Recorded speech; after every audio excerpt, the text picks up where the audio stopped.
Top quality और consistent performance के लिए सिर्फ सिल्वर पंप। टॉप क्वालिटी और कंसिस्टेंट परफॉर्मेंस के लिए सिर्फ सिल्वर पंप, नाम याद रखना। हिंदूंना स्वरक्षणाची गरज आज ना उद्या पडणारच आहे हे नागपूरने पुन्हा एकदा दाखवून दिले।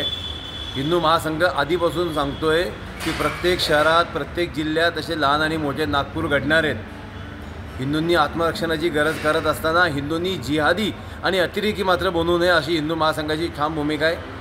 काल बीडमध्ये जो एक प्रकार झाला मशीद उडवण्याचा, तो अतिशय वाईट प्रकार आहे असं आम्ही मानतो। हिंदूसुद्धा अतिरेकी होऊ शकतो, हिंदू अतिरेकपणा करू शकतो, हे त्याच्यामुळे सिद्ध करण्याचा प्रयत्न बाकीच्या हिंदू विरोधी शक्तींना आणि ताकदींना मिळणार आहे आणि त्यातून हिंदूंनासुद्धा निष्पन्न काहीच होणार नाही आहे। मागच्या 10 वर्षामध्ये हिंदूंना पद्धतशीरपणे जिहादी बनवण्याचं काम ज्या संघटना करतायत त्याचे विष आता दिसायला लागले असं आम्ही मानतो।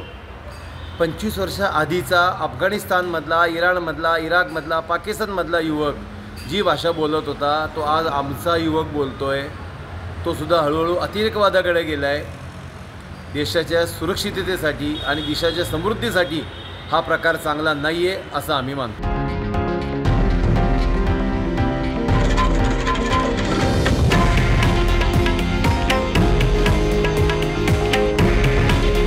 हे आहे देशातील नंबर 1 न्यूज नेटवर्क आणि आपण पाहत आहात TV9 मराठी।